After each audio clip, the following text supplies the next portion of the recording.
don Miguel Ramírez González, su gentileza por haber accedido a colaborar con nosotros. Comentaros que hoy, después de la conferencia, será la presentación de lo que es el suplemento de Economía y Empleo de los diarios del Grupo Yolí.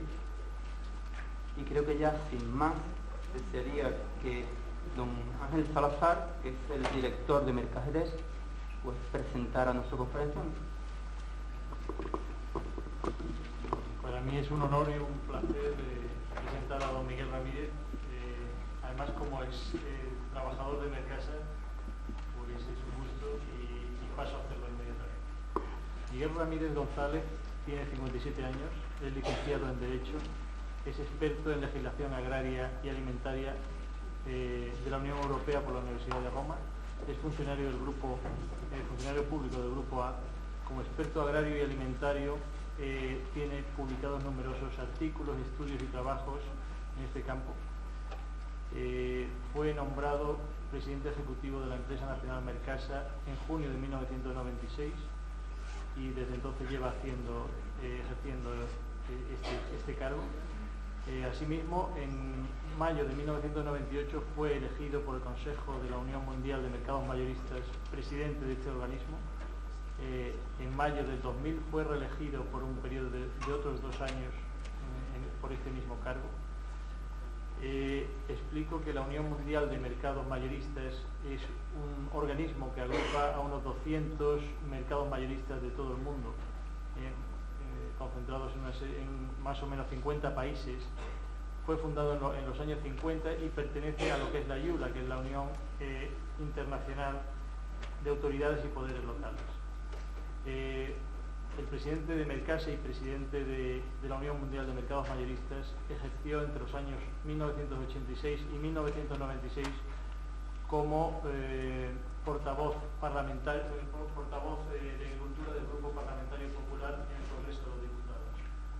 Anteriormente a este periodo fue secretario general de la FENAG, Confederación Nacional de Agricultores y Ganaderos, una de las principales asociaciones profesionales de agricultura y ganadería de este país.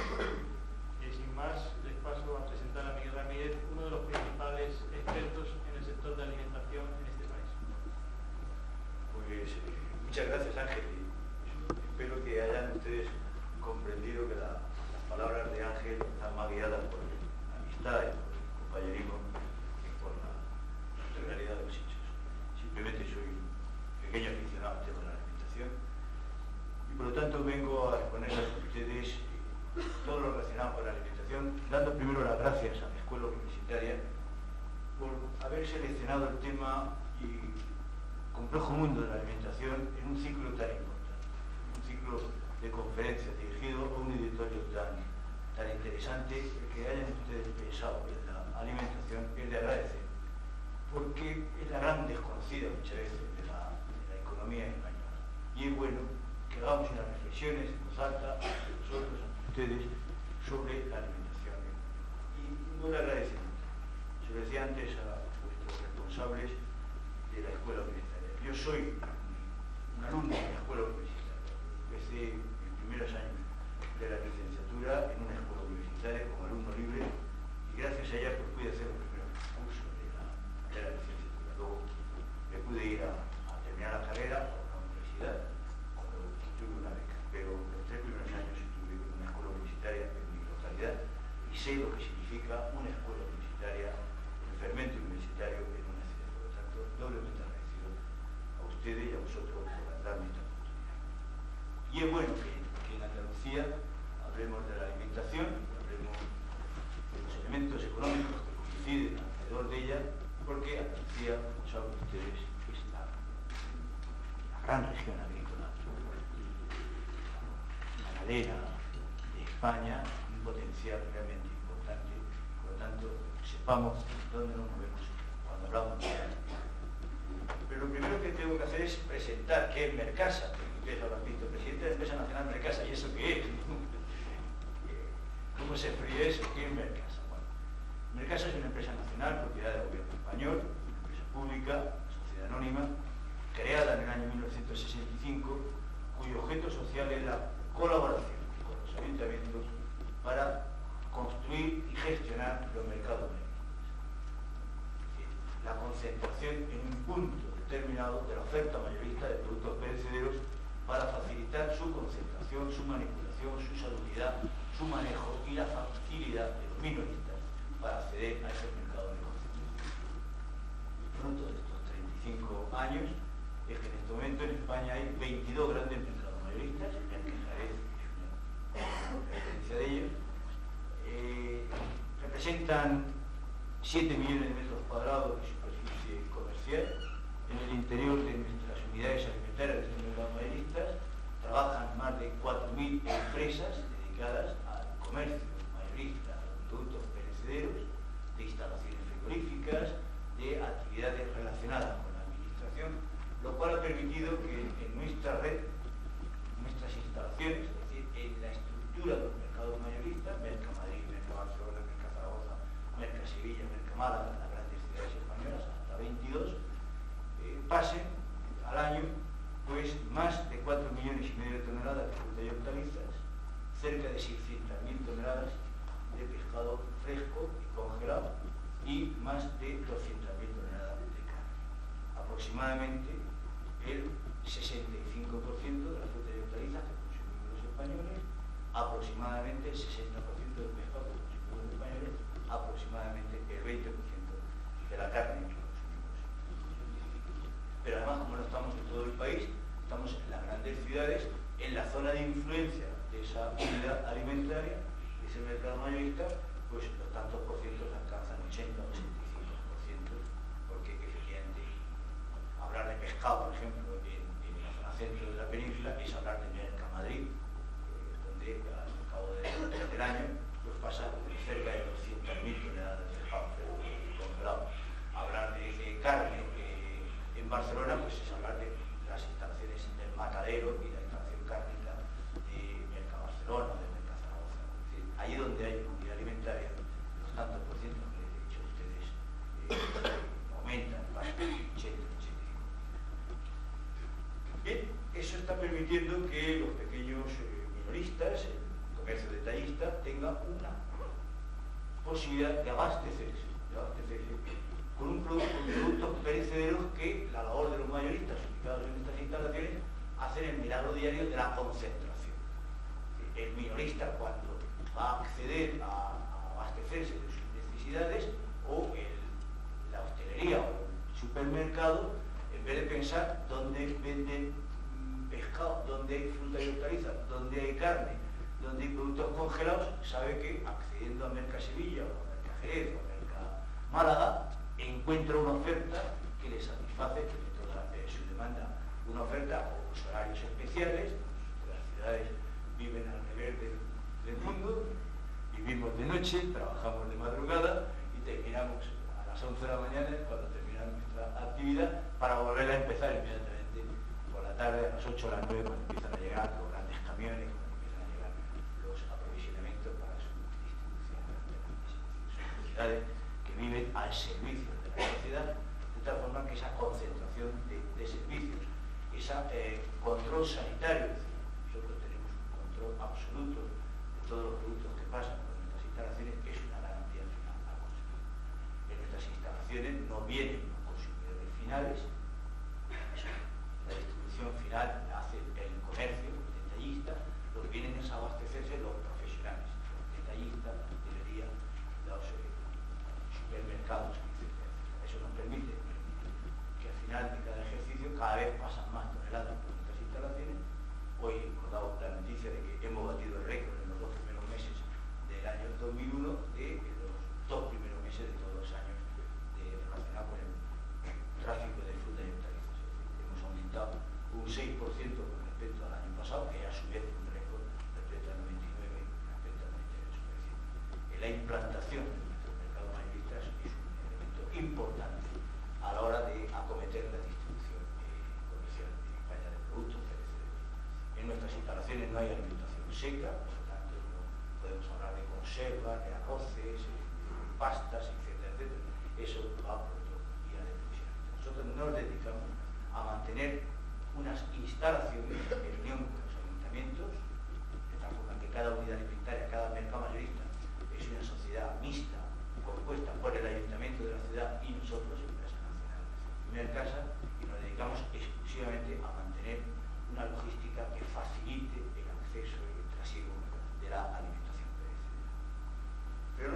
hacemos eso, sino que además nos dedicamos a estudiar qué pasa alrededor de la alimentación en España. Y todos los años, en colaboración con otras empresas especializadas y a petición del Ministerio de Agricultura español, hacemos el gran panel de la alimentación en España. Encuestamos a más de 6.000 familias y cerca de 1.000 establecimientos de hostelería para saber qué consumen los españoles, qué es lo que compran, qué es lo que consumen, cuánto se gastan y dónde compran, además, un elemento importante para saber por dónde están. Y eso es lo que vengo a hablar hoy. ¿Qué comemos los españoles?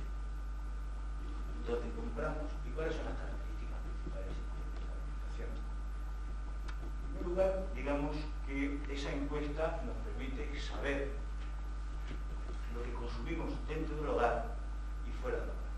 Es un elemento importante. En primer lugar, para sus datos estadísticos, lo pueden ustedes comprobar y tener, nos gastamos cerca de 9 billones de pesetas, 8.600.000 millones de pesetas, es lo que se gasta la sociedad española en alimentos. Es lo que se gastan los hogares y lo que se gasta la hostelería en adquirir alimentos que luego venden.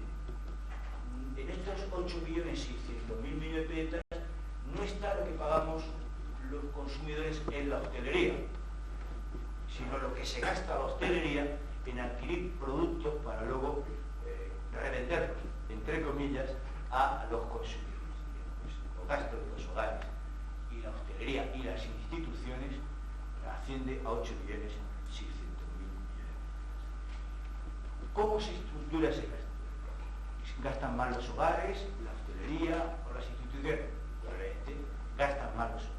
El 72% de estos 8.600.000 millones de pesetas es el consumo de los hogares, el 72%. El 26% la hostelería y el 2% las instituciones. ¿Qué entendemos bajo el epígrafe instituciones? Hospitales, ejército y ese tipo de... Eso significa el 2% de todo el gasto alimentario. ¿Es estático esta distribución? En absoluto. Se están pasando tantos por ciento de uno a otro. Es decir, del hogar está cediendo tantos por ciento a favor de la alimentación extrahogar. Razones. Objetivamente, una sociedad moderna se caracteriza por elementos que condicionan que los alimentos se puedan tomar en el hogar constantemente o fuera del hogar. Cuando hablamos del gasto de hostelería, no es el gasto lúdico de comer por satisfacción, por amigos o de chatear en el bar. Simplemente la necesidad de tomar alimentos fuera del hogar porque la urbanización de las ciudades, la distancia del domicilio al puesto de trabajo, la incorporación de la mujer al trabajo, todo ello ha significado un cambio fundamental en los hábitos de dónde tomamos los alimentos. Hace 50 años, pues el 80 y tantos por ciento o el 90% de los alimentos los tomábamos en el hogar, el gasto extrahogar era limitado y exclusivamente de carácter lúdico, y ahora mismo estamos asistiendo a un peso cada vez más importante de la alimentación fuera del hogar. Prácticamente estamos traspasando un 0,5% a favor del extrahogar desde el hogar. Es un síntoma en sociedad dinámica.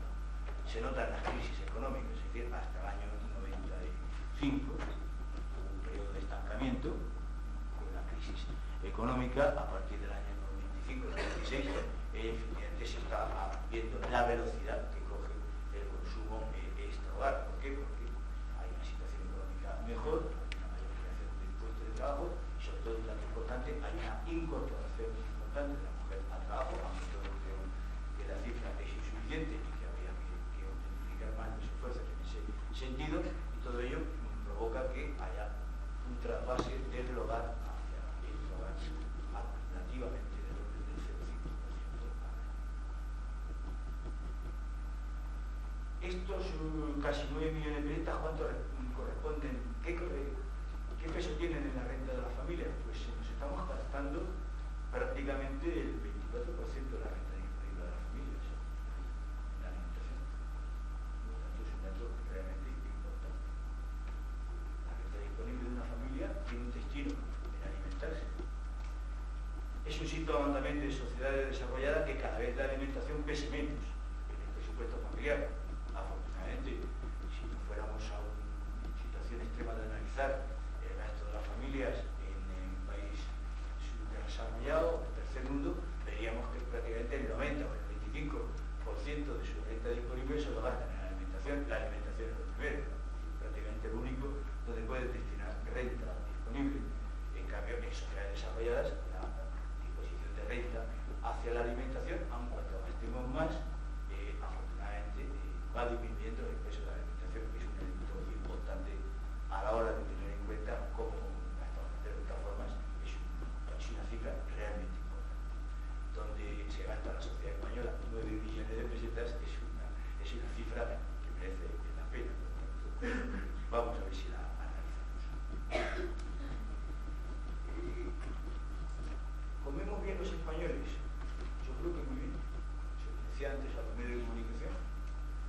saludable y por lo tanto la alimentación condiciona nuestra salud, es un elemento indiscutido.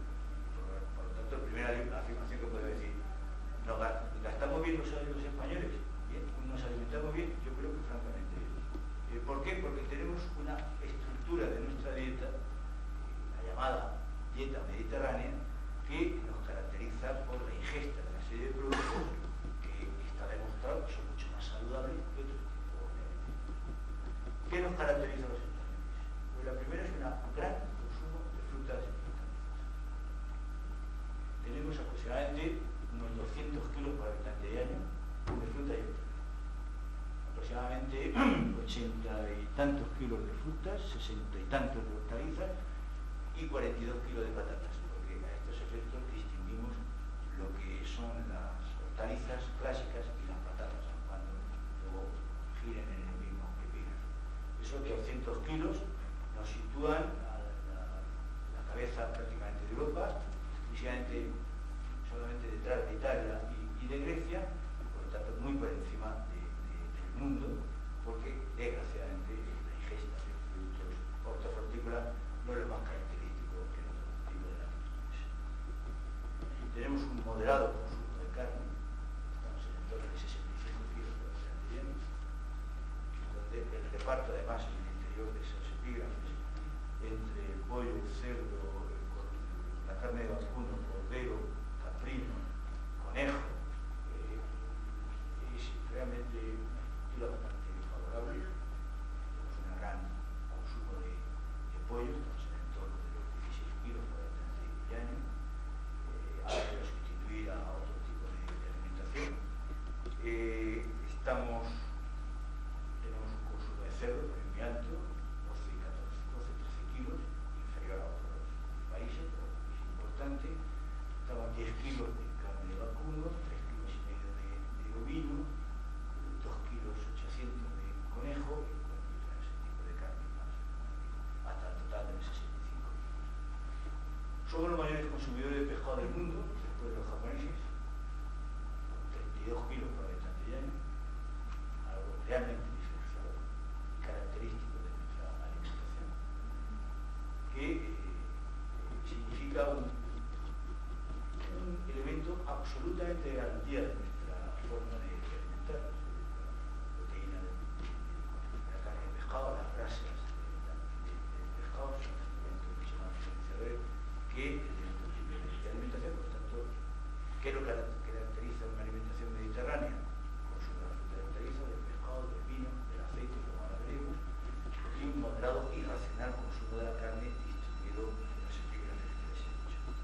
Por lo tanto, es una circunstancia realmente importante que tengamos ese tipo de preferencia por la ganadería.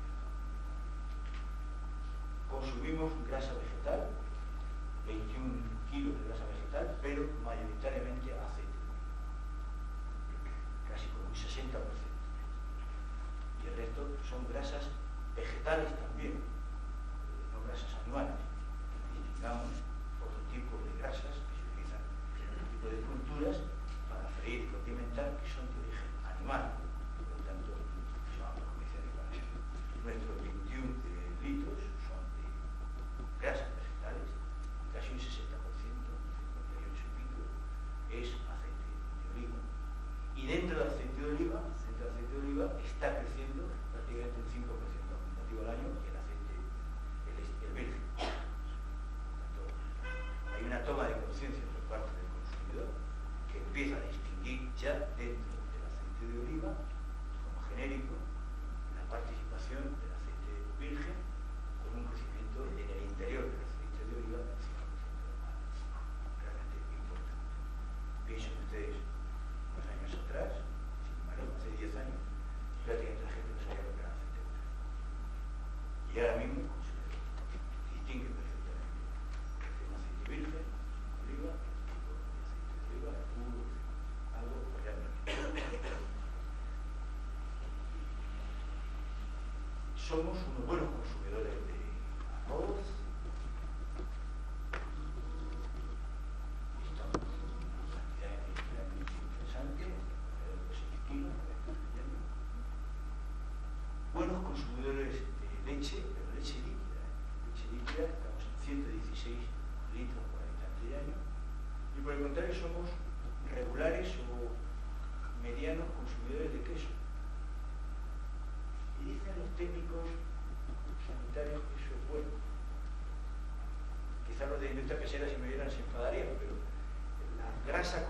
entrada del queso, que ha supuesto un sistema de concentración de la grasa en un producto, es mucho más perjudicial para la salud que tomar esa cantidad de leche, líquida, donde la concentración de grasa es inferior. Eso nos ha caracterizado siempre. Tomamos menos queso y tomamos más leche líquida, ¿no? Y ha sido una característica de nuestra alimentación. Somos unos magníficos consumidores de huevos, 220 huevos por habitante y año, demuestran una característica importante. Y de verdad que no los tomamos todos en fritos con patatas en casa, es que somos unos buenos consumidores de confiterías, de productos dulces, donde aparece el huevo como un elemento fundamental en la confección de ese tipo de alimentos. Pero retomen ustedes ese dato, somos buenos consumidores de huevos. Y hay una gran industria de alrededor de haber puesta, tráfico de consumo de venta de productos alrededor de huevo, carne de pollo. Es decir, somos un buen cliente de todo el sector avícola español, que a su vez es un gran consumidor de nuestros productos agrícolas, de nuestras producciones agrícolas. Y además muy interesante, muy potente, muy competitivo y un sector realmente con futuro, ese sector agrícola. De derivados lácteos, aparte de los 116 litros, estamos tomando ya 34 kilos por habitante de año. Y está creciendo de una forma importante. Aquí quizá habría que distinguir que este crecimiento de los derivados lácteos está haciéndose a costa, en algunos casos, del consumo de frutas y hortalizas. Y eso no es bueno. Estamos hablando de los formatos tipo yogures, etcétera, etcétera, postres industriales. Y además con una diferenciación. En nuestras encuestas aparece el gran consumidor de estos productos es un consumidor más joven que el consumidor de frutas y hortalizas. Con lo cual está condicionando un comportamiento para el futuro. Porque el consumidor ahora de este producto va a ser el que va a decidir la compra en casa dentro de poco tiempo. Y si ahora no tiene una cultura de consumo de frutas y hortalizas, dentro de 10 o 12 años, cuando tenga que tomar la decisión en casa de manejar estos 9 billones de pesetas, posiblemente estemos condicionando el patrimonio de esa cultura mediterránea que tenemos alrededor de nuestra vida. Es preocupante. El consumidor de los derivados lácteos, quizá muy ligado a formas de vida, a la televisión, a las campañas de publicidad.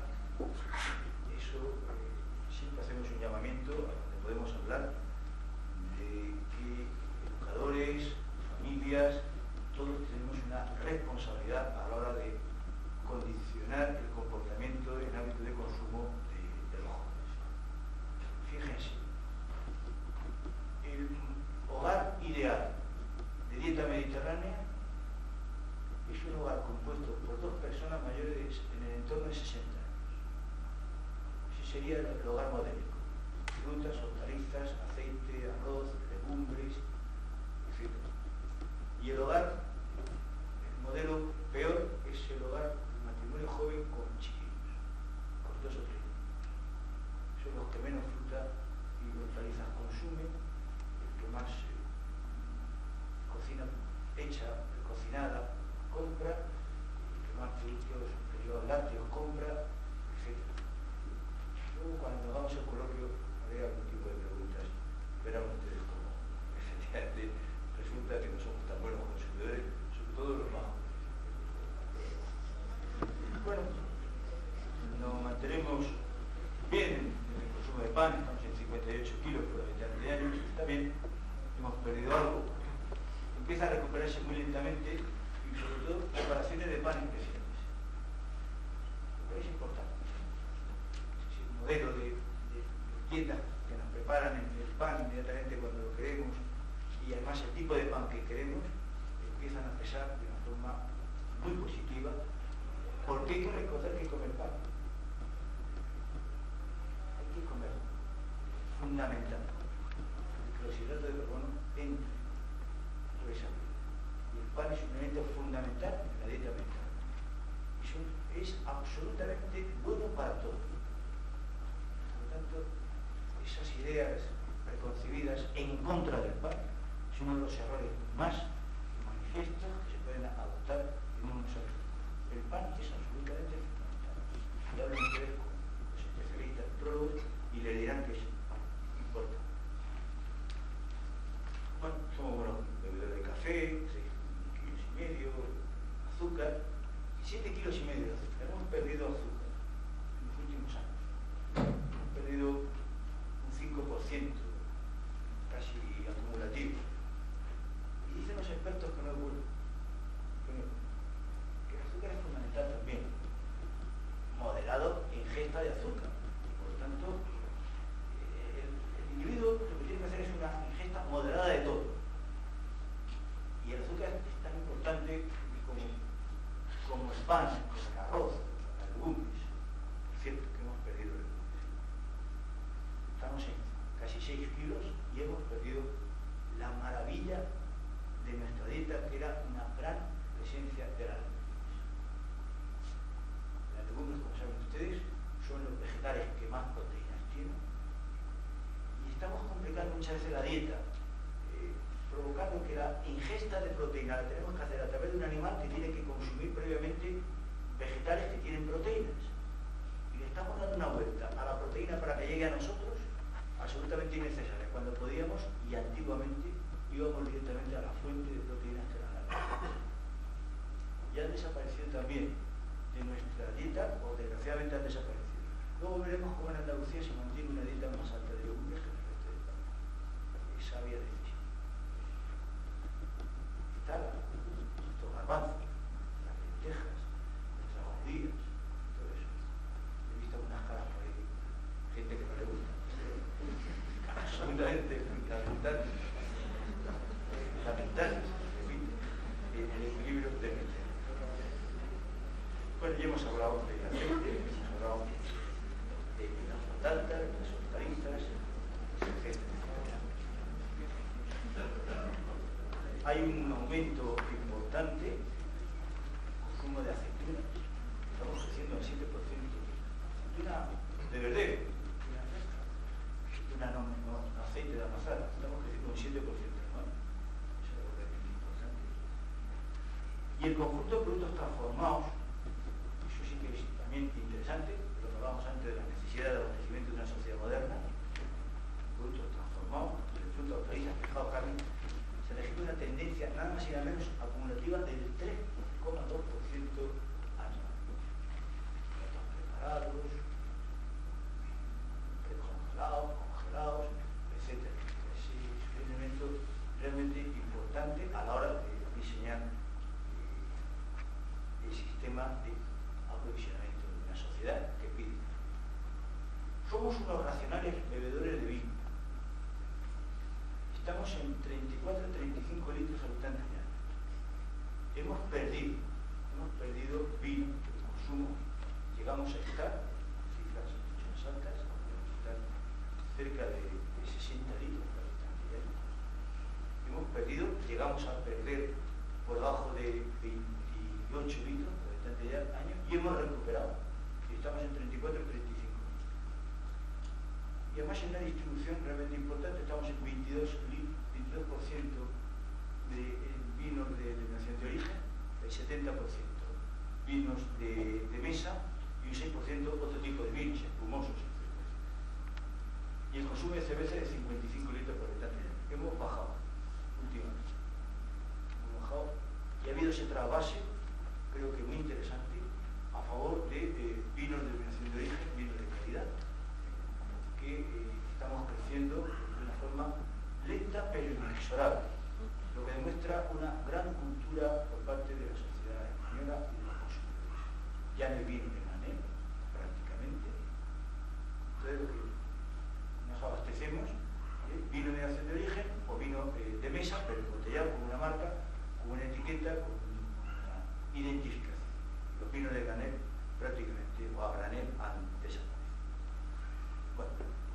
bebidas alcohólicas estamos en 4 litros por habitante de año y han bajado.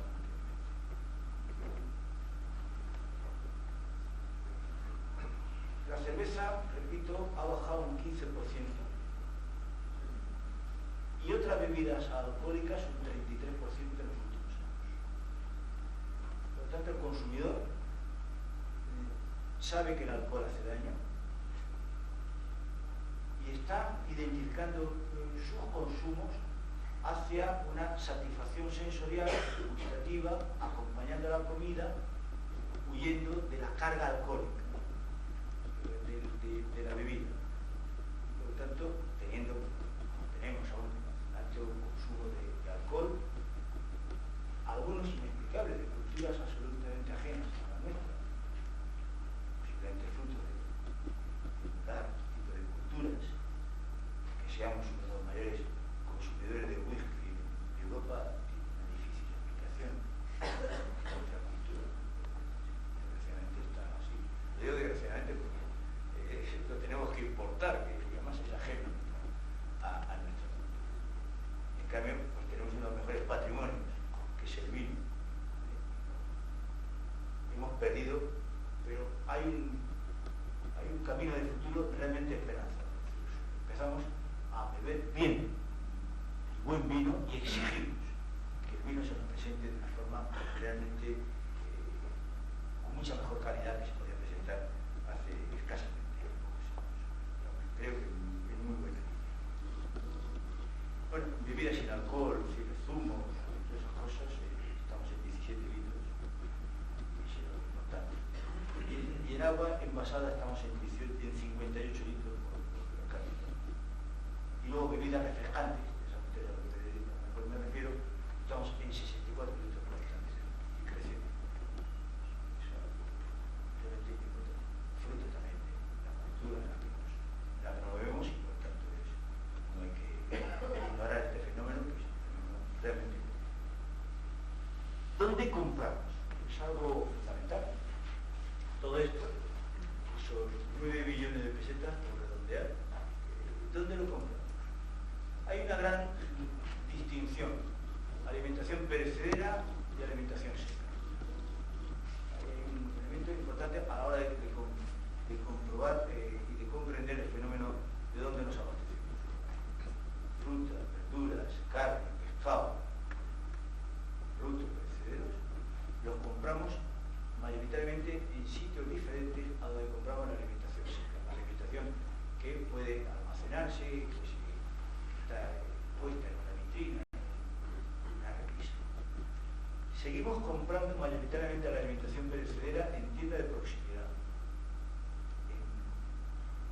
¿Qué entendemos por tienda de proximidad? El mercado municipal, la tienda especializada, etcétera, que está cerca de nosotros y donde hay una relación de confianza con el proveedor.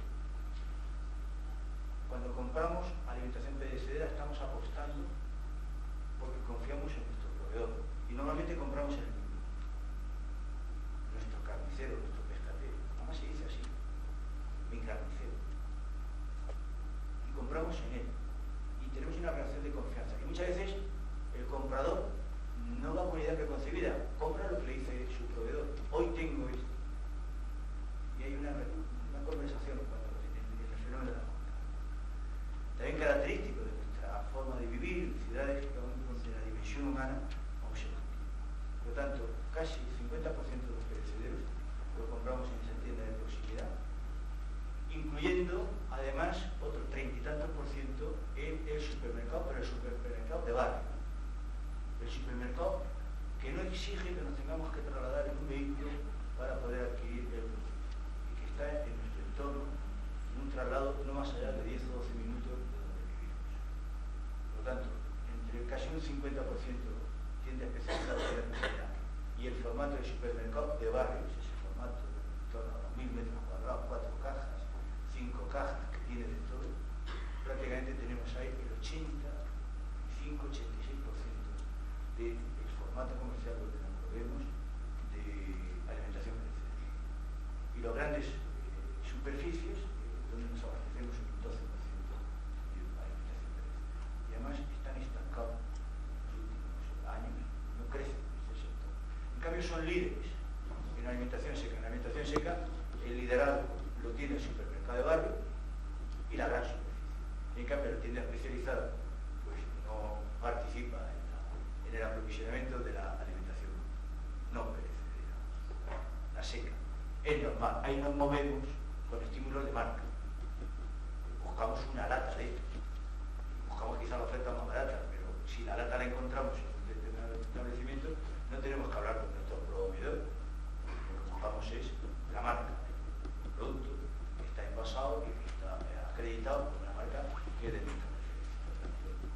Es importante conocer esa especial forma de abastecernos los españoles, porque está condicionando también el equipamiento comercial de las ciudades, el urbanismo. Realmente tiene que tener en cuenta este tipo de apetencias de los consumidores a la hora de decidirnos en dónde ir. La hostelería, en cambio, se abastece mayoritariamente un 80 y tanto por ciento en grandes proveedores, en los mercados mayoristas o en los destinatarios del producto que tienen la marca o que tienen la posibilidad de abastecerle.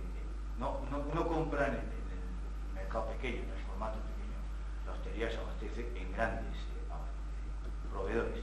Y las instituciones también compran en el formato mayorista. Hospitales, escuelas, etcétera, también participan de esta, no compran en el pequeño. Repito, tengan ustedes en cuenta esta señalización porque se cometen errores a la hora de diseñar el urbanismo en las ciudades y se cometen graves errores. Y la alimentación tiene un elemento fundamental de confianza. Muchos de los problemas que se plantean a la hora de abastecimiento es porque quizá el equipamiento comercial no ha previsto que el consumidor tenga esa posibilidad de acceso a su proveedor. Y tenemos luego dificultades, e incluso estamos cambiando los hábitos de consumo. Eso que es lo que más me interesa a mí, por supuesto. Es decir, no perdamos nuestros hábitos de consumo, que repito, son posiblemente. Bueno, pues hemos dicho los datos nacionales. ¿Qué hace Andalucía? Pues Andalucía se comporta más o menos a media nacional. Si la media nacional era de 159.000 pesetas por habitante y año, Andalucía es 146.000 pesetas por habitante y año. Pero si la media nacional era el 26% fuera del hogar, la media andaluza es el 38% fuera del hogar. Es normal también, pues el carácter, la forma de las ciudades. Hay otras sociedades que tienen otro sistema de alimentación. Por lo tanto, es normal que en Andalucía, el dato es importante, es que el 38% de la alimentación la tomamos fuera del hogar. Es también fundamental a la hora de implantar un negocio. Una región consume menos del hogar y en cambio de otra tiene una tendencia importante.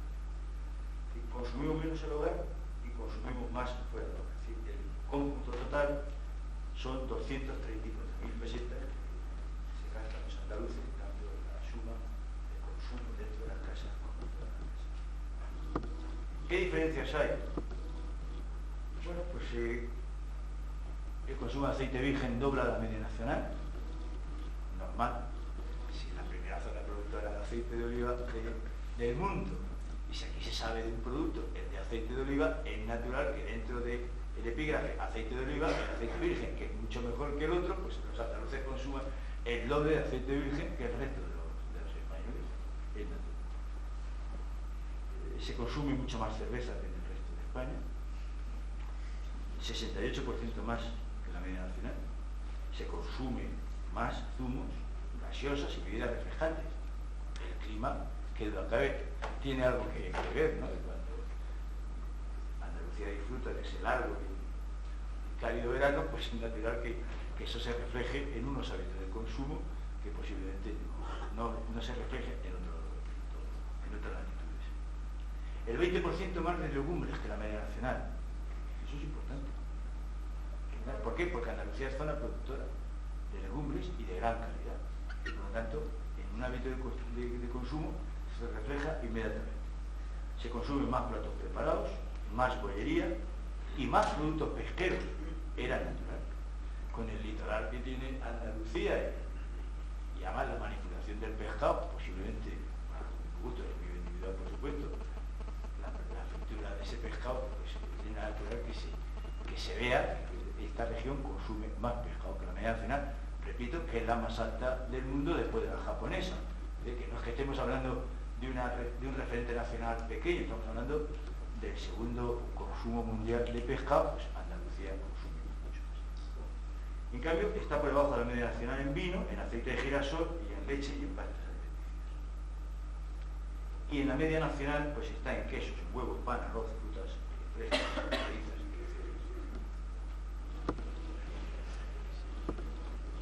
Fíjese otro dato. Cuando la hostelería compra fuera para abastecerse, para luego abastecer a sus clientes, en el aceite la hostelería nacional consume más girasol que aceite de oliva, menos la hostelería andaluza, que consume más aceite de oliva que aceite de girasol. Está menos. Aquí se consume mucho más aceite de oliva, tanto en las casas como en la hostelería. En cambio, la hostelería andaluza consume menos frutas y hortalizas que el resto de la hostelería española. Consume, desgraciadamente, menos que el resto de la hostelería española. En resumen, yo me gustaría que luego, si les parece a ustedes, formáramos un coloquio. Han visto ustedes que tenemos una alimentación muy racional, basada, repito, en una gran presencia de las frutas y hortalizas, del pescado, de una presencia del aceite de oliva importante, de una presencia también importante, pero menor que el resto de Europa, de la carne, y además muy diversificada, no concentrada en un determinado tipo de carne.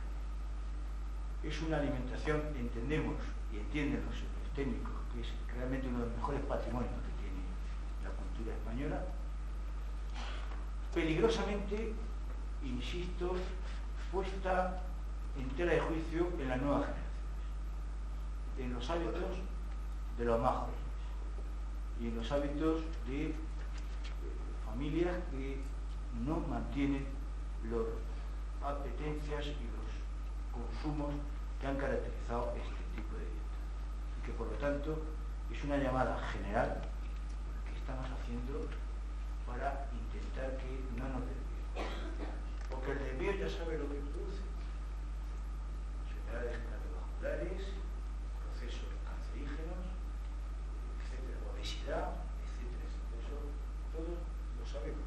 No hay nada más que mirar los ejemplos de otras culturas y de otros hábitos de alimentación. En este momento, posiblemente en Estados Unidos, junto a las enfermedades cardiovasculares y el cáncer, provocada por su forma de alimentarse, el primer problema de esa sociedad es la obesidad. Es la obesidad, producido por la forma de alimentarse. La obesidad, que es fuente, claro, de otras alteraciones que se producen en el individuo, corazón, etc. Si vemos otros tipos de sociedades más cercanas a nosotros, sociedad inglesa, francesa, alemana, etc., tienen una presencia mucho más alta de otros elementos que condicionan su salud, producido por sus hábitos de consumo. Por tanto, y quisiera terminar con ello, tenemos una magnífica alimentación, espléndida, muy bien proporcionada, con elementos muy positivos, como hemos visto, pero que no se corresponde el comportamiento de los elementos más jóvenes de la sociedad española con los estándares normales que mantienen otros miembros de la sociedad española que tienen pocos más años. Y es de esperar que pudiéramos reconducir estos comportamientos para no provocar incidencias que luego todos íbamos a lamentar. Muchas gracias, y me gustaría que, si les parece, que empecemos en un coloquio. Gracias.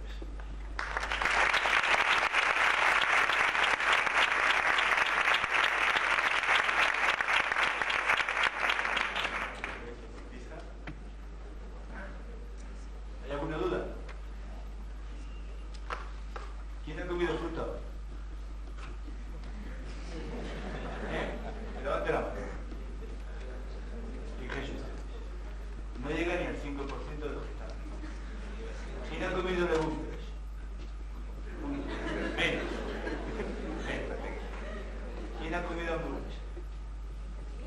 O un plato preparado. O una pizza.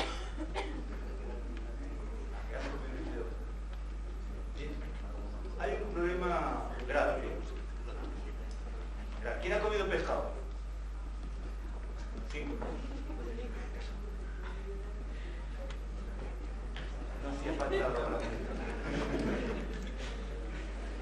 ¿Alguna duda? ¿Ha quedado claro alimentación perecedera, alimentación seca? ¿Ha quedado dónde compramos? ¿Qué hacemos? Perfecto. Me diga usted, Miguel, si me permite, voy a romper yo el fuego haciendo decir que se anima al resto del público. Bueno, yo lo que te quería preguntar, mi pregunta va a ir más por la vertiente más internacional, que yo tengo bastante clara la vertiente nacional, pero la internacional no lo tengo muy claro. Yo, como tú eres un experto en mercados internacionales, yo te quería preguntar cómo es la red de mayoristas de, por ejemplo, Francia, Alemania, Italia, si es muy parecida a la red que nosotros tenemos aquí de Mercasa, si nos separamos mucho de la media europea, o cuál es la organización que utilizan estos países europeos. Como estamos en la convergencia de Europa, pues no quisiera que me explicara un poco, que lo desconozco. Ellos tienen un problema de anquilosamiento del formato mayorista. Es decir, las unidades alimentarias, los mercados mayoristas que se diseñaron en Europa en los años 40 y 50, se han quedado pequeños. Y además no han podido incorporar la satisfacción de demandas que se han producido posteriormente en la distribución agroalimentaria. Sus mismas ubicaciones eran pequeñas y difícilmente han podido atender las demandas que el tema de la relación con el frío está provocando la alimentación en este momento y la distribución agroalimentaria. El caso español, que posiblemente empezamos más tarde que ellos a la hora de diseñar los mercados mayoristas. La empresa nacional Mercasa se crea en el año 1965, empieza a colaborar con los ayuntamientos en la creación de la red de los mercados mayoristas. Por ejemplo, el mayor mercado mayorista en este momento de Europa, que es Mercamadrid, se crea y se constituye hace 18 años. Eso nos ha permitido tener una respuesta logística a las demandas que en este momento está realizando la distribución agroalimentaria. Las redes de frío nuestras son de superior categoría y de calidad y de capacidad que el resto de la Europa. Y aunque Francia tiene un modelo similar al nuestro, posiblemente nosotros copiamos el modelo francés, allí no se creó una empresa nacional, se declararon los mercados nacionales, los mercados mayoristas de interés nacional a través de una ley, y por lo tanto se financió el esfuerzo de los ayuntamientos a la hora de dotarse de los mercados mayoristas. Y hay una federación que aglutina a todos ellos. Pero desgraciadamente, pues, un mercado de los años, repito, 50, 60, y se han quedado pequeños y obsoletos, siendo, como es la red francesa, realmente importante. El caso alemán es aún peor, son mercados mayoristas más pequeños, más viejos, y además la distribución agroalimentaria allí tiene mucho más peso. En Inglaterra, en Francia y en Alemania, la gran distribución. Y la gran distribución, unas veces se aprovisiona en los mercados mayoristas y otras veces tiene sus centros logísticos, que es donde hace su aprovisionamiento. Por lo tanto, el auge de la gran distribución en esos países ha provocado que, de una parte, los mercados mayoristas no dieron respuesta en su momento a las necesidades que estos sistemas han exigido. Por ejemplo, los españoles, que en el interior de nuestros mercados mayoristas tenemos los centros de aprovisionamiento de las grandes sucursales, porque hemos podido darle respuestas a ellos. Teníamos instalaciones, terrenos, y ha sido atractivo para ellos instalarse en el interior de nuestras instalaciones. Y en cambio, en el resto de Europa, bien porque no había terrenos suficientes, bien porque no había servicios suficientes, las grandes superficies optaron por construir sus centros de acopio y logísticos fuera de los mercados mayoristas, y además el comportamiento del consumidor ha provocado que la gran superficie ocupe un espacio superior en el tanto por ciento de abastecimiento del consumo en productos perecederos. Por lo tanto, el fenómeno de los mercados mayoristas en este momento es que posiblemente seamos líderes en Europa en este formato de centro de acopio y de concentración, y segundo, la tecnología de la gestión en el interior de estos mercados sea posiblemente la mejor del mundo. No me han elegido a mí, como Miguel Ramírez, presidente de la Unión Mundial, por lo que yo pueda representar personalmente, sino por lo que representamos en la forma de gestión y de dirección que hemos implicado a nuestros mercados. El que la hostelería venga a comprar a nuestros mercados, el que aquí haya instalaciones logísticas que den satisfacción a los centros de acopio de las grandes superficies, es una innovación en el mundo del mercado mayorista. Eso no será en el resto de los mercados mayoristas en Europa, y por lo tanto el referente nuestro es posiblemente algo que teníamos que tener. Los españoles en muchas cosas somos a la vez desconocidos, y en esto la verdad es que tenemos la mejor tecnología del mundo. Y además porque el consumidor español, repito, mantiene un formato donde abastecerse de pequeño comercio y comercio especializado que necesita el mercado mayorista para abastecerse. No sé si me explico. Es decir, el comerciante que hay en un mercado municipal, o los comerciantes de un mercado municipal, que tienen necesidad de frutas y hortalizas, pero necesitan muchas frutas y hortalizas en variedad y pocos kilos. No tienen la entidad suficiente para que les atiendan desde Almería o desde Valencia, porque además, ¿qué pediría? 50 kilos de naranjas a una cooperativa valenciana y 25 kilos de pepinos a una de Almería. Su capacidad de compra de un frutero determinado es muy pequeña, pero cuando va al mercado mayorista se ha encontrado concentrado todos los productos y ahí satisface su demanda. Los 25 kilos de allí, 35 kilos de acá, de productos que han venido desde producidos en Cataluña o en la costa de Huelva, o han venido pescados de alta mar en un buque factoría o abastecidos en un puente aéreo como el que tenemos diariamente desde Chile para abastecernos de la demanda de merluza del Pacífico que tiene España, con un puente aéreo que viene todo para abastecer nuestra demanda. Por lo tanto, la concentración de productos que tiene un mercado mayorista para satisfacer la demanda de pequeños minoristas y de la hostelería permite la supervivencia y engrandecimiento del formato de nuestro mercado mayorista. Porque el consumidor es el que nos está pidiendo este tipo de formato. No sé si me es que muchas veces no se entiende.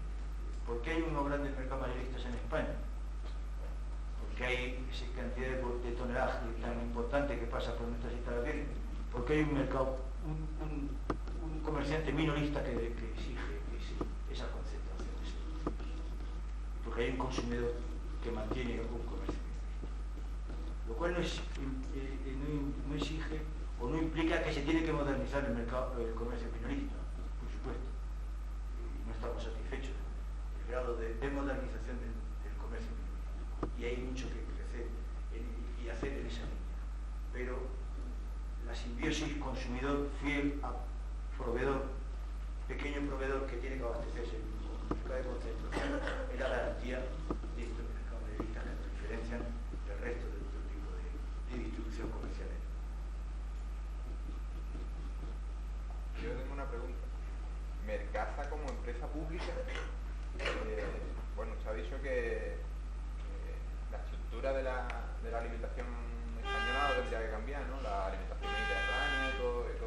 Lo que pasa es que dice que la juventud pues no está teniendo esos hábitos de consumo. El Estado como propietario de Mercasa o como copropietario, como propietario, ¿realiza algún tipo de acción para concienciar a la población de que debe de seguir con la alimentación mediterránea y sobre todo destinado al consumidor más joven para que no pierda este tipo de cosas? El Estado, el gobierno, claro que realiza actuaciones de ese tipo, en colaboración con las comunidades autónomas, con los ayuntamientos, con las autoridades escolares, constantemente. Pero es que además esas competencias han sido transferidas a los municipios. Hay que recordar que estamos en un país, las autonomías, con competencias exclusivas, no pueden ser asumidas por la administración central.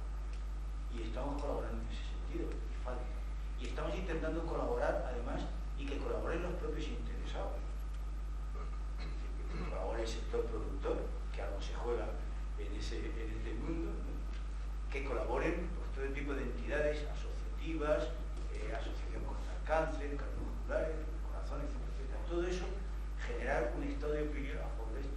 Hemos constituido hace un año una fundación sin ánimo de lucro que se llama Sabor y Salud, precisamente cuya función es desarrollar este tipo de actuaciones.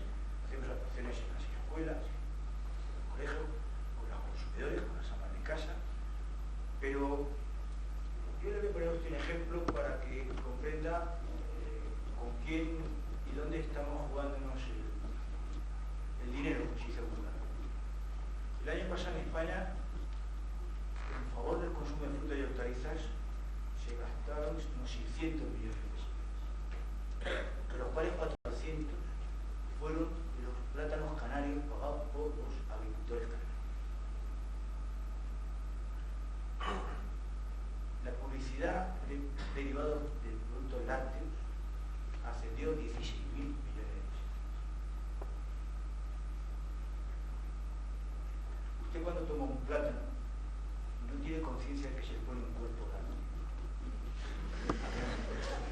Cuando toma una naranja o una fresa de huevo, porque nadie le ha dicho a usted que cuando tome una fresa se le va a poner un cuerpo. Y hay gente que cuando está destapando una cosa de esa está pensando qué guapo me voy a poner. Qué guapo me voy a poner. Por tanto nos movemos con 600 frente a 16.000. Y estamos intentando que todos pongamos más dinero en esa área, todos, para potenciar ese elemento tan diferenciador como nuestros 200 kilos de fruta y hortalizas. Insisto, por debajo de Italia, por debajo de Grecia, pero muy por encima del resto de Europa y de la dieta. Y peligrosamente había bajado en los últimos años. Estamos recuperando tímidamente el consumo de fruta y hortalizas. Pero tuvimos una época, de mediados de los 80, mediados de los 90, realmente importante, como negativa. Todo era tomar otras cosas, que no son las que realmente debemos de tomar. Sobre todo, insisto, pensando que somos importadores de 1,5 millones de toneladas de leche. Es decir, no es que yo hable mal y está tirando piedras contra el tejado a los españoles. Es que además tenemos que importar 1,5 millones de toneladas de leche para abastecer nuestra demanda. De leche no producida aquí, porque además nos pusieron una cuota absolutamente demencial para potenciar nuestro productor y consumidor.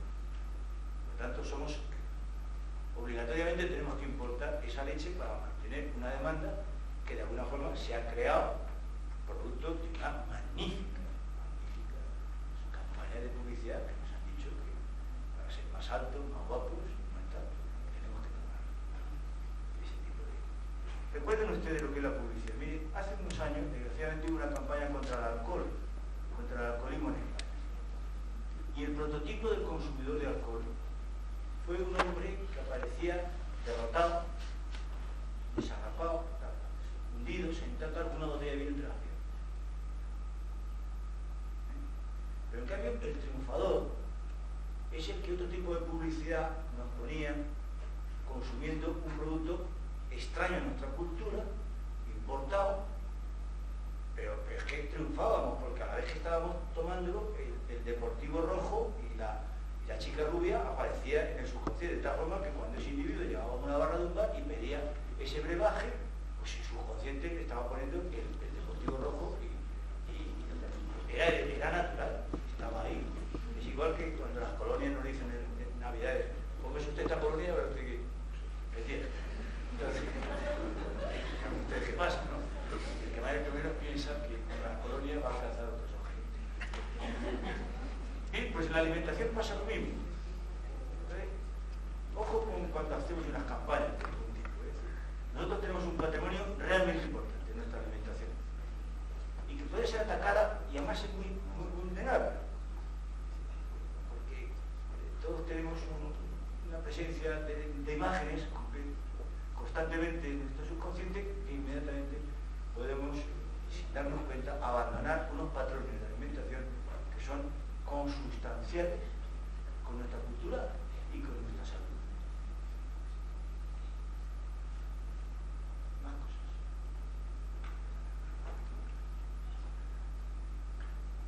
¿Y la mesa?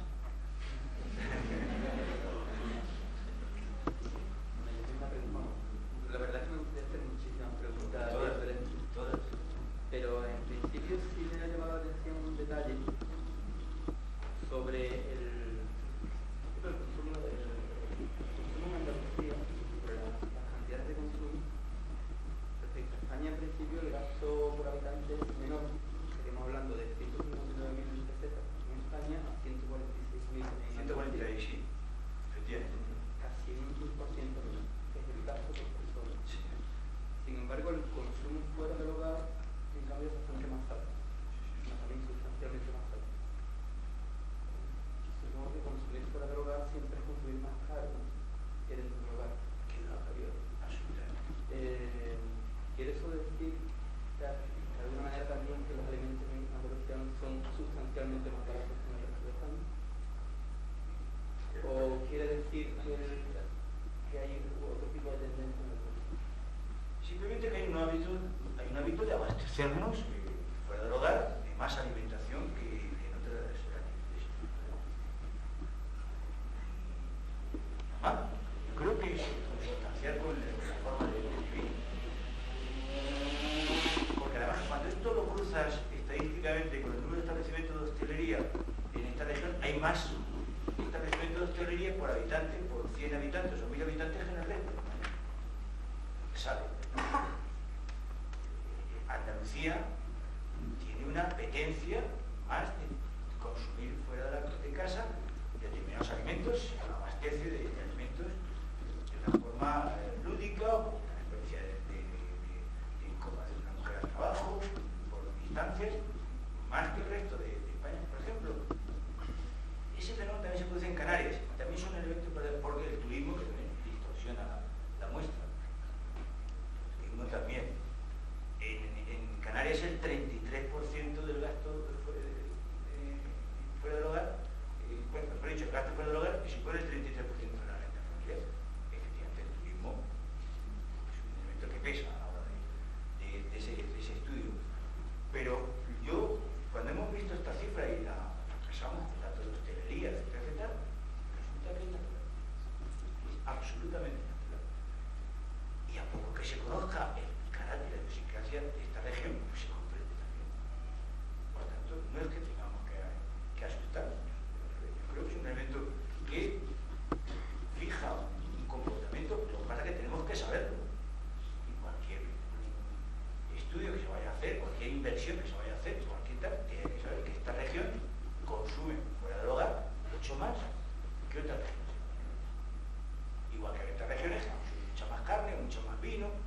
Eso es un elemento importante a la hora de tener en cuenta un diseño de una actividad económica y sepamos dónde estamos. Yo no me llama la atención ni mucho menos. Ni esto es porque gastamos más o menos o gastamos peor, ¿no? Yo creo que gastamos donde nos gusta, donde nuestra cultura nos lo permite y nos lo indica. Yo creo que es una forma de vivir realmente muy atractiva. Un mesetario como yo, Andalucía es muy atractiva. Otra pregunta. Sí. Yo quería hacer una pequeña pregunta, una visión del futuro. Por lo menos se aprecia a veces cuando vas al comercio tradicional que no existe recambio generacional. ¿Existe ese recambio generacional en lo que es el comercio tradicional? Creo que ha señalado usted uno de los problemas más graves que hay ahora mismo en el comercio tradicional. La falta de recambio generacional. Posiblemente uno de los elementos más graves que tenemos. Nosotros hemos dedicado una parte de la empresa a aconsejar sobre la remodelación y modernización de mercados municipales.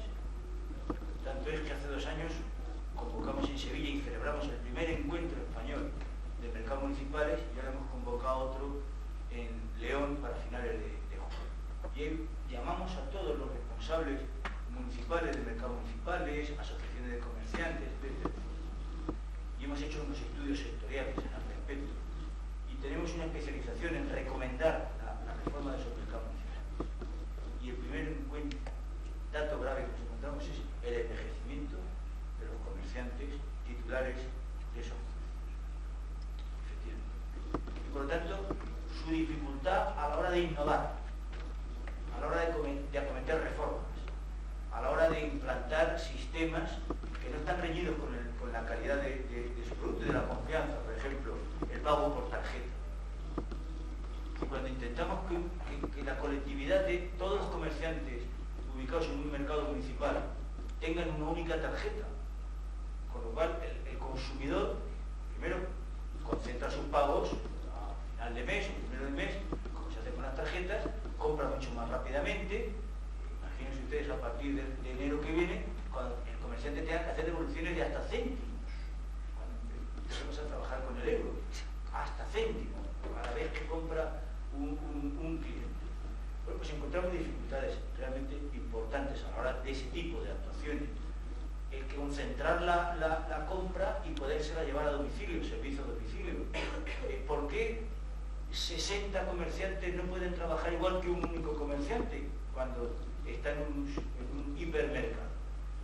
Es tan difícil poner voluntades de acuerdo para que cuando un comprador haya comprado por valor de, aunque haya comprado en 5 puestos diferentes, pero eso se le pueda concentrar en un punto y luego una furgoneta llevárselo a su casa. Bueno, pues eso, que en otros sitios ya está funcionando, encontramos dificultades de implantación. Y un elemento fundamental es el envejecimiento de los consumidores. Muy difícil una persona que está a punto de jubilarse decir, tiene usted que hacer esto. Si yo he vendido así toda mi vida, es muy difícil. Pero o se hace esa reforma, o desgraciadamente vamos a otro tipo de aprovisionamiento, de formato comercial. Es decir, el mundo no se para. O me abastecen aquí o me abastezco en otro sitio. Aunque yo vocacionalmente me gusta abastecerme aquí. Vocacionalmente, culturalmente, me gusta abastecerme aquí.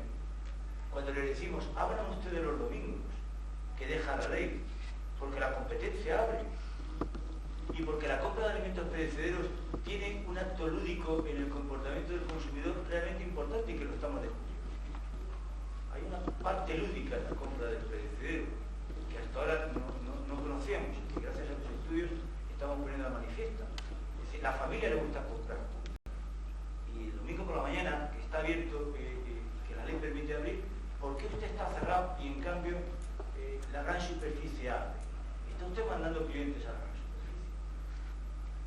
Porque la familia tiene muy poco tiempo para la compra y por lo tanto, si usted está cerrado, aunque vocacionalmente tiene vocación de ir a usted, si usted le cierra la puerta, pues va y se abastece. Y si empieza a abastecerse, pues a lo mejor ya no vuelve. Y esa es la dinámica que tenemos. Y efectivamente, el principal problema es el envejecimiento de los activos que están al frente de los comercios tradicionales. Yo quería preguntar, ¿cómo se vive desde una empresa o una entidad como Mercasa el problema reciente, ¿no? Y esa pérdida de confianza, por decirlo de alguna manera, que hay en todo el sistema alimentario con acontecimientos tan importantes, ¿no? Que está ocurriendo hoy por hoy en el sector de la ganadería, del vino, con el tema este la dichosa vaca loca, ¿con qué inquietud se vive todo esto, ¿no? Con la preocupación normal ante una situación grave y con la obligación de hacer actuaciones que permitan restablecer la confianza del consumidor. En este momento, como decía los medios de comunicación, si hay algo seguro en España es comer carne de ternera. Si hay algo seguro en este momento es comer carne de ternera. Porque las medidas ya era segura, pero en este momento los controles, cada res va individualizada, cada res es analizada individualmente, considerada por los técnicos, por los mataderos, por los veterinarios. Si hay algo realmente perfectamente controlado es para mí la salubridad de que la ternera, la vaca en general, que vaya a ir a la cadena alimentaria no tiene ningún riesgo. El consumidor ante los problemas de la alimentación reacciona de una forma diferente ante estos problemas. No vamos a citar la marca, pero recientemente una marca de de Automóviles ha dicho que tiene que revisar 300.000 automóviles, porque tienen un problema de suspensión, que a determinada velocidad son inseguros. Yo no he visto que la gente haya dejado ese coche con las llaves puestas en la esquina y haya dicho ya no monto más. La gente sigue utilizando ese modelo e irá al concesionario cuando le toque y sigue utilizándolo. El otoño pasado hemos tenido en España un verdadero problema de legionela. Ha habido legionela, porque el otoño fue muy húmedo y caluroso, hubo legionela en Barcelona, que yo recuerde, en Zaragoza, en Alicante, en Alcoy, en Cáceres, y hubo muertos. Físicamente hubo 14, 15, 20 de legionela. Y yo no sé que la gente haya dejado de usar los aires acondicionados. En cambio, en la alimentación hay una especial sensibilidad. No hemos tenido ningún caso de encefalopatía espongiforme humana en España. Y difícilmente, yo no quiero equivocarme, difícilmente podemos tenerla, porque jamás el vacuno que comemos, el 96% del vacuno que comemos tiene menos de 14 meses. No ahora, sino históricamente. El consumidor español le ha gustado el vacuno de poca edad. Y en las 200.000 casos de vacas locas que se han detectado en Inglaterra, todas tenían más de 4 años. Y los casos franceses y portugueses y alemanes, todas tienen más de 4 años. Bueno, pues en España se testan las de más de 30 meses, que las de más de 12 meses se le quitan los materiales de riesgo, y que históricamente el 96% del vacuno que hemos comido tiene menos de 14 meses, pues hemos creado. Pues sí, dicen que una imagen vale más que 1000 palabras, posiblemente las imágenes de la televisión con las vacas suspendidas de las grúas y el no sé qué, todo eso haya provocado una psicosis general. Afortunadamente, los últimos datos, los últimos 15 o 20 días, es que se está adquiriendo una normalidad en el consumo, pero que no estamos ajenos a cualquier salto, porque la alimentación es muy sensible. Recuerden ustedes, hace año y medio hubo un problema de dioxinas en los pollos belgas. El pollo belga jamás ha llegado a España. El pollo belga es un pollo pequeño, el formato de consumo europeo de pollo es mucho más pequeño que el nuestro, se sirve sin cabeza y sin patas, y un pollo de ración, aproximadamente de 1 kilo, 1 kilo 100. El pollo español que exige nuestro consumidor es con cabeza y con patas y de 2.200, 2.300. Jamás habíamos importado pollos belgas, no había llegado. ¿Por qué? No es porque fueran peores o mejores, es porque el consumidor español no le gusta ese formato de pollo y por lo tanto los importadores no tenían nada que hacer intentando vender ese tipo de posibilidad de consumo. Y no tuvimos ningún caso de dioxina en España y se tardó en recuperar 6 o 7 meses la normalidad. En este momento los que han huido de la carne de vacuno están comiendo pollo como nunca y hay una tensión en el IPC espectacular. Están presionando de una forma impresionante sobre la producción. Afortunadamente es una producción que se recupera enseguida y hay reposición ya de las incubadoras y afortunadamente estamos adquiriendo ya una normalidad. Pero a nivel de enero y febrero la verdad es que hubo una presión sobre la carne de pollo impresionante. El consumidor en el tema de la alimentación tiene unos comportamientos diferentes al de otro tipo de automóviles, etc. Desgraciadamente todos los fines de semana, fíjese usted lo que pasa en nuestras carreteras. Alguien cuando llega el fin de semana se toma la carretera, se monta, piensa se va con su automóvil. En cambio, imagínense si en la alimentación hubiera 52 víctimas todos los fines de semana, lo que se montaría en la alimentación. Hay unos comportamientos diferentes, no son criticables ni más o peor, están ahí. Por lo tanto, la alimentación tiene que tener una garantía mucho más importante que otro tipo de productos consumidos por la sociedad.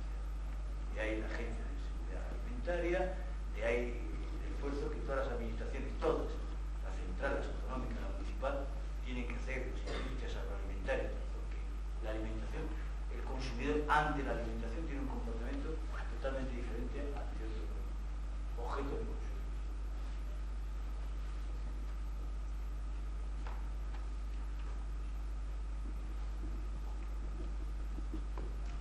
Gracias. Pues vamos a pasar entonces a la segunda parte de la sesión.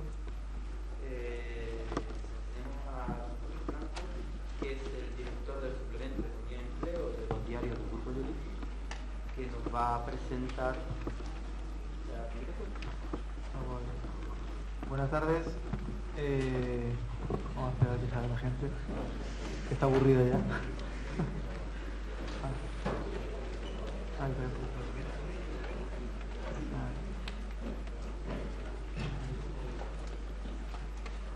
Yo brevemente, porque tampoco me voy a enrollar mucho. No, hombre, vamos a ver, por Dios. No quería hacer ningún tipo de...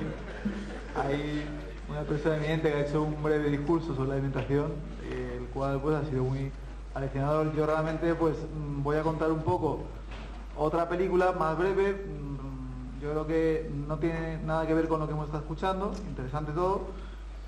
Sí que voy a coger algunas cosas que he visto interesantes que vienen muy al hilo de lo que es una publicación de economía, ¿no? Yo os voy a contar un poco, primero, quién es Grupo Joly, porque muchas veces la gente, bueno, aprovechando también la pregunta que ha hecho nuestro conferenciante respecto a cuánta gente ha comido el pescado y cuánta gente, a mí me gustaría saber cuánta gente voy a comprar periódicos. Eso sí que sería una buena pregunta. 6 personas. Como el aceite de oliva, igual. Claro, esto luego yo lo comentaré en otro dato, pero vamos, es muy... Esto me acaba de deprimir un poco, dedicándome a esto. No, la cuestión es primero explicar muy rápidamente quién es el Grupo Joly, porque la gente aquí de Jerez, que habitualmente leéis Diario de Jerez, bueno, pues yo os voy a un poco a...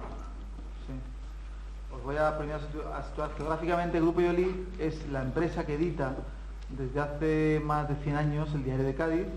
Como sabéis, el Diario de Cádiz, bueno, pues es propiedad de una familia gaditana, que es la familia Joly, que ahora ya pues sigue siendo una empresa completamente familiar.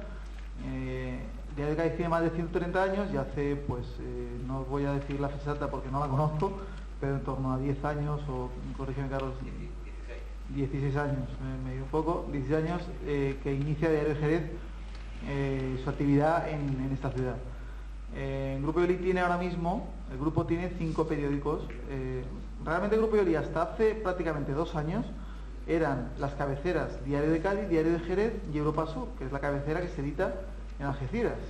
Es una cabecera que cubre todo el término municipal de Algeciras, Campos Gibraltar, y ya está introduciéndose un poquito en el sur del término municipal de Málaga.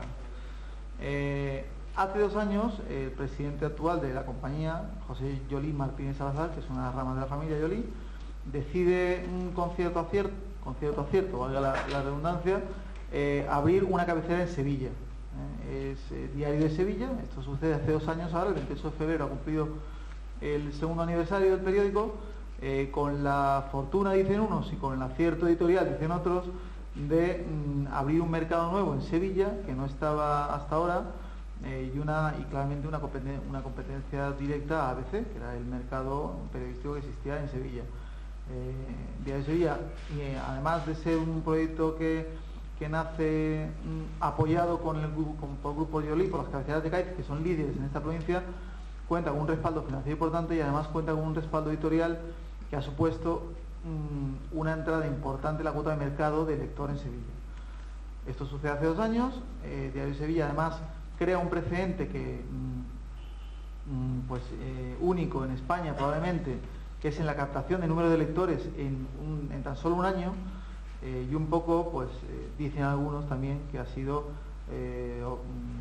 consecuencia del diseño que ha tenido este diario. Vosotros además hace poco habréis visto incluso un rediseño que se ha producido en los periódicos de Cádiz, que han sido menos en Diario de Cádiz, un poquito más en Diario de Jerez y un poco más también en Europa Sur, que han sido cabeceras que se han rediseñado pues ahora unos meses. Hace tan solo, pues desde el pasado mes de noviembre, si no recuerdo mal, no sé si fue noviembre o diciembre, me parece que fue noviembre, el grupo, ante el éxito que tiene Diario de Sevilla, decide abrir mercado en Córdoba y constituye la cabecera El Día de Córdoba. Es otra cabecera, con lo cual en este momento son 3 cabeceras en Cádiz, una en Sevilla y otra en Córdoba. Teniendo en cuenta también que el ámbito geográfico del grupo no solamente ya es el eje Cádiz-Sevilla-Córdoba, que parece que va a ser el futuro eje del AVE, no.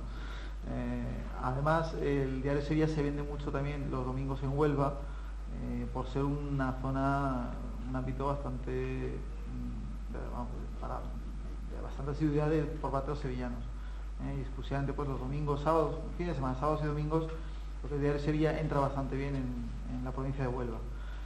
Y este es el Grupo Yolí. El Grupo Yolí, cuando nace Diario de Sevilla, también ve una oportunidad o ve un nicho de mercado que hasta ahora no se venía cubriendo por parte de editoriales andaluzas, que es lo que es la información económica. Cuando nace Diario de Sevilla, a las pocas semanas, no con el nacimiento de Diario de Sevilla, pero sí a las pocas semanas, aparece la cabecera Economía y Empleo, que es un poco la cabecera que pues hoy vengo un poco aquí a exponer rápidamente, insisto. Antes de empezar en lo que es Economía y Empleo, por explicar un poco por qué el Grupo Yolí decide también o ve ese nicho de mercado de lo que es una carencia de información económica local.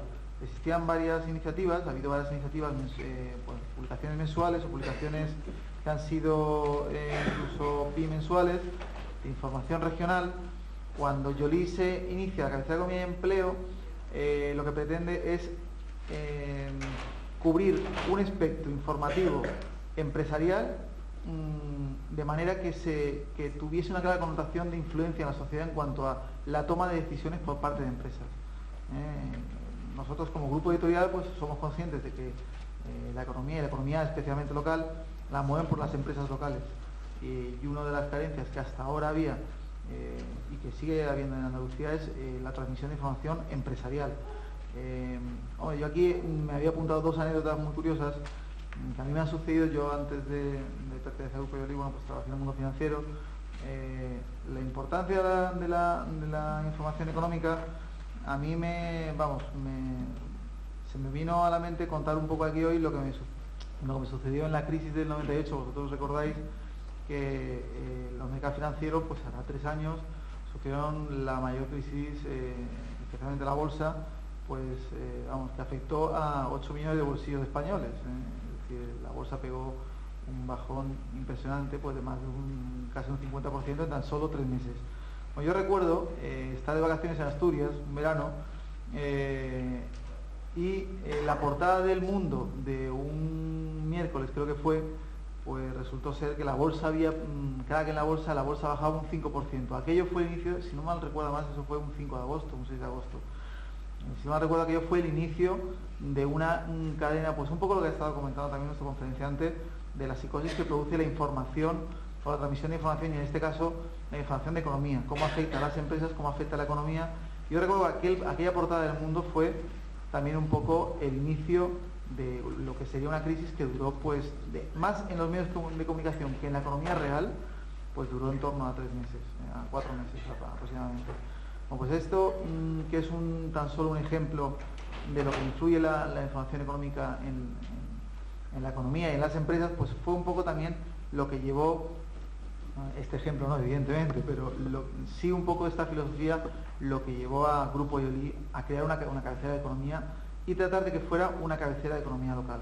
Y ahora paso también rápidamente un poco a estructurar lo que es la publicación. Inicialmente, cuando nace, el objetivo de la comunicación era afectar o influir en sectores de la sociedad que tomasen decisiones, y que hasta hace bien poco pues ha tenido una estructura de contenidos principalmente macroeconómicos y muy de información orientada al mundo universitario y al mundo de la formación y el mundo académico de la economía. En Navidad aproximadamente, en la publicación, pues hay un pequeño consenso en cuanto a que existe una carencia de información de empresas concretas. Hace aproximadamente 6 semanas se inicia un cambio de diseño con la intención de que la publicación empiece a llevar más personajes, más empresas, más anécdotas, más historias del mundo empresarial andaluz. Este cambio se produce hace aproximadamente 6 semanas. ¿Cómo se divide entonces hoy el Economía y Empleo? Que es un poco la publicación que creo que tenéis todos ahora mismo en la mano. Bueno, pues esta publicación inicialmente tenía mucho contenido de coyuntura. Ahora lo que hemos hecho es reestructurar un poco los contenidos de manera que todo lo que es información de empresas pasa a la parte inicial de la publicación, que fundamentalmente va liderada con una entrevista semanal, que es la entrevista a la gran empresa andaluza. A partir de ahí, pues el resto de páginas de la sección de empresas lo que trata es de ser un espejo o una tribuna de lo que es la empresa andaluza. Aquí también tenemos otro problema que sucede mucho. La confección de esta publicación se hace íntegramente en Sevilla. Claro, sucede mucho y te encuentras a menudo con empresas que te llaman y te dicen, bueno, Javier, pero ¿por qué siempre Sevilla? Sevilla, una de nuestras gran peleas es indudablemente Sevilla, la capital andaluza. Hay un importante volumen de movimiento de empresas, pero nuestra intención es que esta publicación sea de ámbito completamente regional. Ahora mismo nuestro mercado es zona geográfica de Andalucía Occidental, pero nuestro espíritu, nuestra vocación es que sea una publicación andaluza de las 8 provincias. Entonces, inicialmente parece que la información de empresas, de hecho se nos ha acusado un poco de que tenga bastante contenido sevillano, y es todo lo contrario a nuestra intención. Es decir, la información de empresas para nosotros tiene que ser regional, con importantes además contenidos en Cádiz, teniendo en cuenta otra cosa importante, y es que 3 de nuestras 5 cabeceras hoy están en Cádiz y son líderes del mercado periodístico de Cádiz. Eso por un lado. Repito entonces que la información de empresas la llevamos a la parte delantera de la publicación. Luego, en medio de la publicación, pues hay un dossier, que inicialmente lo seguimos llamando dossier, que probablemente en el futuro se llame el dossier del directivo, que es un tema más atemporal, que quiere llevar cierto contenido revistado, es decir, temas un poco más atemporales, más de profundidad, y que sí que los contenidos pues se deciden en función de temas de interés que tengan o que se estén comentando en la actualidad. Hace poco hemos dado un informe de aceite, hemos hablado de la financiación autonómica, hemos hablado de varios temas, sí que más atemporales. Después de ese dossier, que va a las páginas centrales de la publicación, inicialmente son 4 páginas y que queremos llevar a 8 páginas porque consideramos que le da bastante valor añadido a la publicación, pues ya nos encontramos secciones más de finanzas, secciones de empleo y secciones de coyuntura, que un poco las hemos llevado a la parte de detrás porque hemos observado que el lector lo que demanda es información de empresas. Luego, otro de los aspectos que sí que queremos potenciar mucho en el futuro es toda aquella información de empleo. Yo tampoco voy aquí a recordar los datos de economía de Andalucía en comparación con el resto de España, y tampoco los datos de Cádiz en comparación con el resto de Andalucía, que son bastante negativos. El empleo es una de nuestras apuestas de cara al futuro, es decir, nosotros queremos ser una publicación pionera en lo que sea, en todo aquello que se refiere a ofertas de trabajo y ofertas de cursos y ofertas de formación. Como digo, la publicación se ha reestructurado recientemente y en ese empeño estamos. Y consideramos que las páginas de empleo tienen que ir a más. Ahora están en la parte, pues en las páginas que cierran el suplemento. Sin embargo, creemos que ese aspecto se rediseñará un poco en el futuro, porque vemos, es más, toda aquella correspondencia vía correo electrónico, vía carta que recibimos, pues un 70% se refiere a toda aquella información que damos sobre el tema del empleo. Y bueno, y esa es un poco la estructura de la publicación.